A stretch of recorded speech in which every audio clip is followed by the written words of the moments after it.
Kush e bëri ligjin e surrogacisë? Po Partia Socialiste. Pastaj. Zëra Adhamu, korrupsioni, çfarë ka bërë qeveria Ramën në 12 vjet kundër korrupsionit? Doja të nisja pak, përveç kësaj pike desha të flisja pak dhe të diskutoja për fjalën tuaj e dashur kolege, që gjithmonë ose është hera dytë që shoh që nxini Shqipërinë, edhe është shumë e çuditshme se duket sikur nuk dilni, duket sikur nuk keni dalë dhe nuk e shihni për ditë çfarë ndodh me jetë, me gjallëri, me jetë, me gjallëri, me punë, njerëz që punojnë për ditë, me të rinj që gëzojnë. E shoh gjithmonë që nxini vendin dhe më vjen shumë keq që në vend kthehenin promotorët të vendit, kthehenin në nxjerrës të vendit. Ne kemi detyrë, pa e keni edhe ju, sepse i vjen që nuk keni dashuri për vendin tuaj. Sa për korrupsionin, jam shumë e lumtur që reforma drejtësie është bërë në Shqipëri dhe është kthyer, është dhe përforcohet dita ditës dhe dihet shumë mirë se kush kanë qenë ata që kanë qenë edhe promotorët e kësaj reforme, pavarësisht asaj që po ndodh që ne jemi më shumë të dëmtuar si krah politik për sa i përket rezultateve drejtësisë, dhe unë mendoj që korrupsioni ose hajdutëria nuk ka ngjyrë, nuk ka parti. Kështu që të këtu duhet jemi të gjithë bashkë edhe ta çojmë përpara reformën drejtësike në këtë vend, që është shumë e rëndësishme dhe që ju keni qenë kundër dhe keni gjithmonë ato pikpyetjet tuaja dhe kundërshtimet tuaja, dhe më në fund fëmijët tanë shohin drejt në fund në tunelit, dhe korrupsioni është një sëmundje që e ka kapur një pjesë të njerëzve, sigurisht jo vetëm qeverinë tonë ose jo vetëm qeverinë tonë, po dhe në qeverinë juaj. Qeverinë juaj? Po, qeverinë tuaj. Kur keni pasur pushtetin tuaj? 12 vite kohë? Po. Dhe në këto 12 vite kohë, s'ka problem, në këto 12 vite kohë, ta mbaroj të heqim kohën. Dhe unë jam për personalisht, po jo vetëm, edhe si forcë politike, ta çojmë përpara reformën drejtësi dhe të jemi absolutisht ta mbështesim reformën drejtësi dhe mos ta parigjykojmë proceset hetimore që ka reformën drejtësi dhe duhet ta duartrokasim të gjithë dhe të jemi partner. Sidomos ne që jemi në këtë fushat zgjedhjes dhe të jemi me një frym të re, le të themi, në këto 4 vite që presim të shkojmë së shpejti në komunitetin evropian dhe të bëhemi pjesë e komunitetit evropian dhe flamuri jonë të jetë bashkë me flamurët e tjerë të Europës në Bashkimin Evropian. Zholali? Tani, një fjali shumë të shkurtër fillimisht për nxjerrjen e vendit, ndoshta duhet një pasqyrë shumë e madhe, nëse nuk i keni sy përpara për të parë realitetin, që ta shikoni të reflektuar në një pasqyrë.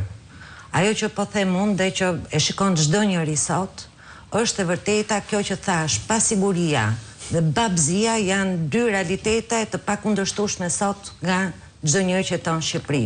Ju referuat qendrave të qyteteve. I keni qytetet bosh, janë të boshatisura. Shkoni, shikoni. Unë sot vi nga Lapraka. Çfarë pash në Laprak? Çfarë preka unë? Varfërin që mbizotron të kudo.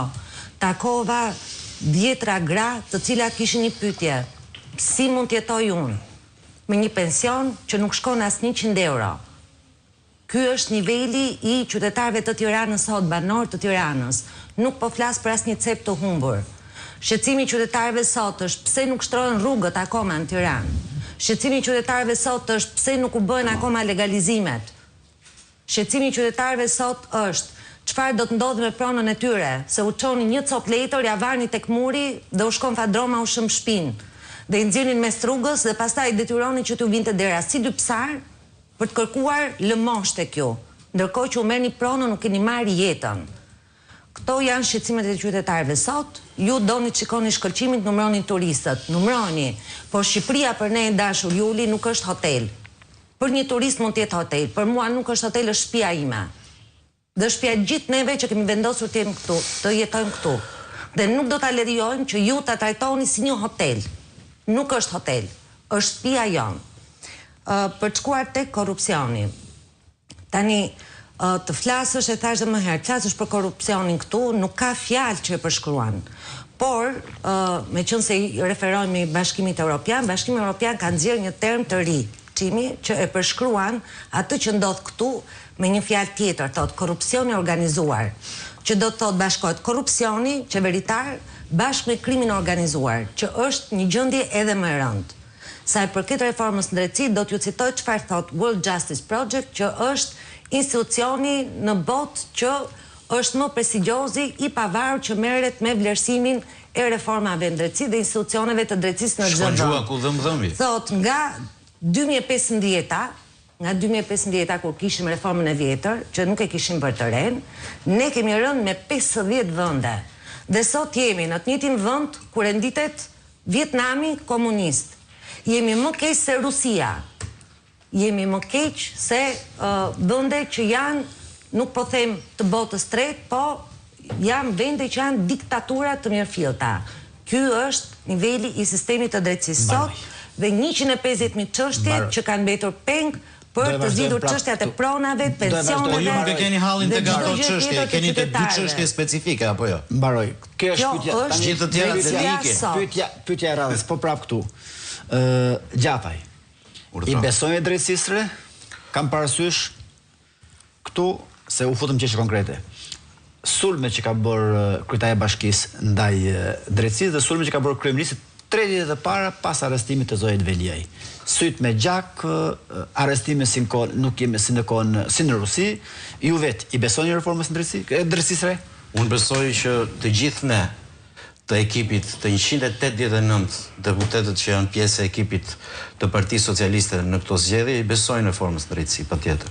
Sepse për ndryshe do kishim dalë në forca të tjera që kërkojnë të shkatrojnë reformën në drejtësi. Ajo që kryeministri ka thënë është më e madhe se vetëm një institucion. Ka folur për të gjithë institucionet, se nuk duhet harrojmë në asnjë moment që reforma në drejtësi ka qenë një ndryshim radikal edhe i konstelacionit të institucioneve të drejtësisë, duke vendosur një sistem, i cili ne kemi besuar, që duhet të jetë i standardeve europiane. Pra, jeni të kënaqur me drejtësinë e re? Jemi të kënaqur për të parë rezultatet. Edhe një herë, drejtësia nuk është vetëm faza e parë. Në asnjë moment ne nuk kemi besuar që po të arrestojmë, se pastaj binte që po të arrestonim ne kundërshtar do kishim drejtësi,